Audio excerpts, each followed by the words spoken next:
इसलिए त्याग पूर्वक जीवन को व्यतीत करो। सर्वत्र ईश्वर, जो मिल जाए उसे प्रेम से भोगो, लेकिन दूसरे के धन पर अपनी गिद्ध दृष्टि मत जमा। सुदामा जी अपने इस मंत्र को याद नहीं कर पाए,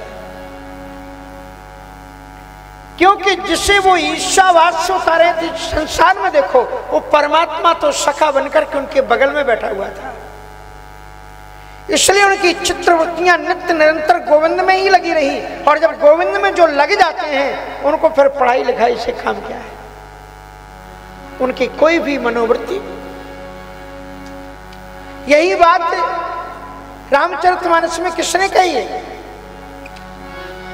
श्री रामचरितमानस में यही बात कागभूषण जी कहते हैं, और श्रीमद् भागवत में यही बात जड़भरत जी के जीवन में दिखलाई पड़ती है। जड़भरत जी को पढ़ाने का बहुत प्रयत्न किया, नहीं पढ़े। और कागभूषण जी क्या कहते हैं कि हारी पिता पढ़ाई पढ़ाई, पता नहीं पढ़ा पढ़ा के हार गए, लेकिन मेरी पढ़ाई में मन लगे नहीं, क्योंकि भगवान को चाहिए था। कोई संसार में उपरति थी नहीं। नियम था कि जो विद्या को भूल जाएगा उसे संविदा लेने के लिए जाना पड़ेगा। इसलिए गोविंद ने मित्र धर्म की स्थापना करने के लिए जानबूझ करके अपने श्लोक को गवा दिया।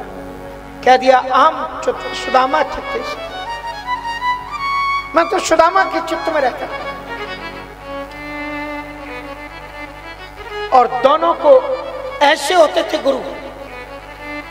सतदीपन जी महाराज को यह मालूम है कि साक्षात भगवान है, लेकिन सच्चा गुरु वही है जो गरीब और अमीर में भेद ना करे, दोनों के साथ में एक जैसा व्यवहार करे, चाहे वो अमीर परिवार का लड़का हो चाहे गरीब।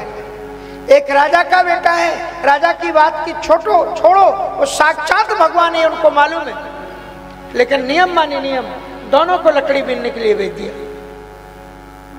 माता को दया आई, थोड़े से चने बांध करके दे दिए तो सुदामा से कहा दे देना। भयानक तूफान झंझावात आया, एक वृक्ष के परकोटे में दोनों छिपे हुए थे।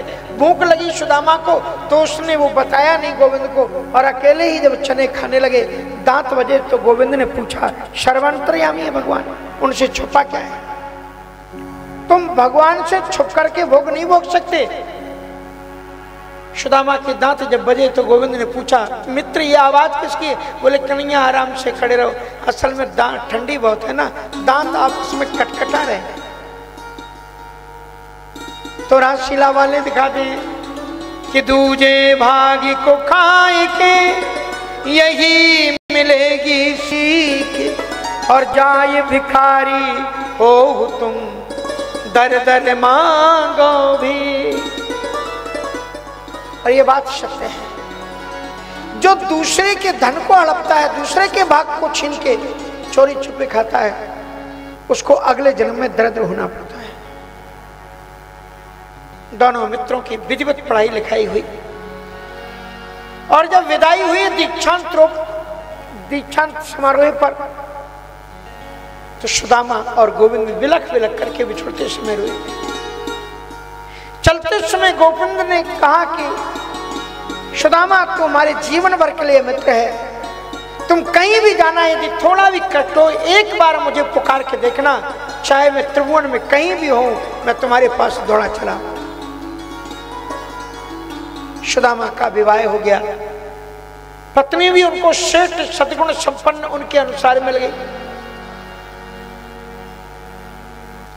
यद्यक्षयोपपन्नेन वर्तमानो गृहाश्रमी तस्य भार्या कुचैलस्य क्षुत्क्षामा च तथा विधा।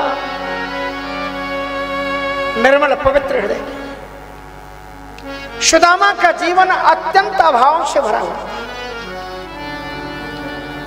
न घर में दो दाने खाने का ठिकाना, ब्राह्मण को धन केवल भिक्षा का भाव मान करके सुदामा केवल 5 घरों में भीख मांगने के लिए जाते थे, और 5 घरों ने कुछ दे दिया तो भी जय जय, और नहीं दिया तो भी उनको आशीर्वाद ही निकलता था, कभी अपशब्द में किसी के लिए नहीं निकली। ऐसे सुदामा का एक दिन एक पुत्र दूध के अभाव में प्राणांत स्थिति में जब पहुंचा तो उनकी पत्नी सुशीला तड़प उठी और अपने बच्चे को ठाकुर जी के सामने रख करके बोली कि आप जिनके हो उनके परिवार का ऐसा स्थिति नहीं होनी चाहिए। सुदामा की पत्नी सुशीला के इस दुख को देख करके गोविंद रात में ही रो उठे। रुक्मिणी जी ने गोविंद को बहुत डांटा कि आप तो द्वारकाधीश हो, आप क्या नहीं दे सकते उसको। श्री कृष्ण ने कहा कि इस मित्र से मैं कह करके आया था कि जब भी जरूरत पड़े मेरे दरवाजे पर आ जाना, पर इतना हठी है कि इतने कष्ट भोग रहा है, आया नहीं जाता उसका मेरे पास में। तो रुक्मिणी जी ने कहा वो नहीं आ सकता तो आप तो जा सकते हो।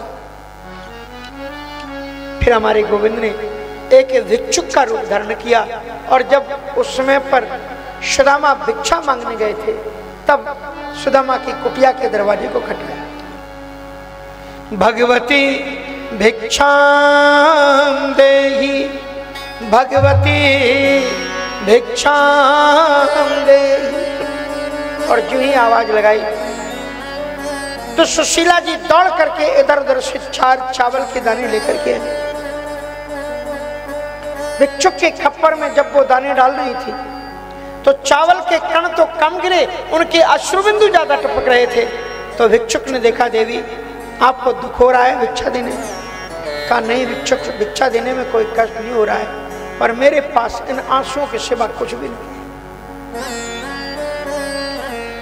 भिक्षुक ने कहा अहो कैसी भगवान की प्रबल माया। देवी क्या तुम्हें मालूम है तुम्हारे पति ने तुमसे कुछ छुपाया है?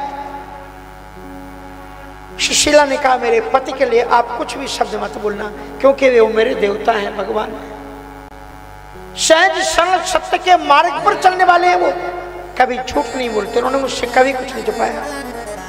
अच्छा कुछ नहीं छुपाया? बोले हाँ। तो क्या तुम्हारे पति ने कभी तुम्हें बताया कि त्रिभुवनपति द्वारकाधीश उनके मित्र हैं? हाँ वो होंगे, पर जो लोग बड़े हो जाते हैं ना, बचपन के मित्र जब बड़े हो जाते हैं, पैसे वाले हो जाते हैं ना, तो गरीब मित्र को नहीं पहचानते, इसलिए उन्हें कैसे मित्र के रूप में बताएं। पर उस भिक्षुक ने कहा कि देवी पर द्वारकाधीश के संदर्भ में ऐसा नहीं। द्वारकाधीश के यहाँ पर मैं परसों गया था, द्वारकाधीश कह रहे थे कि सुदामा मेरा इतना प्रिय मित्र है कि एक बार वो मेरे दरवाजे पर आ जाए तो दास्यति द्रवणम भूरी शीदते थे कुटुंब बनाई, तो मैं उतना धन दूं कि उसकी 7 पीढ़ियां बैठ करके परिवार का भरण पोषण।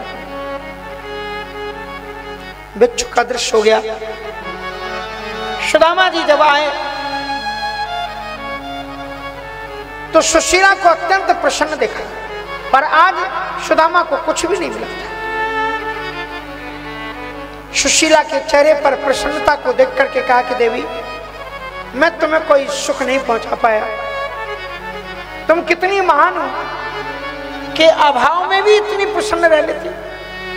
सचमुच में संसार के धनी लोग वो हैं जो निर्धन होते होकर के भी मुस्कुराए, पर किसी किसी की आदत ऐसी होती है कि चाहे कितना धन हो ना, 2400 घंटे उनके चेहरे पर 12 बजे रहते, जब भी देखो तब मुंह लटकाए बैठे रहे, ऐसे उदास। पूछो उनसे क्या ऐसे हैं भाई साहब? कट रही है, कट रही।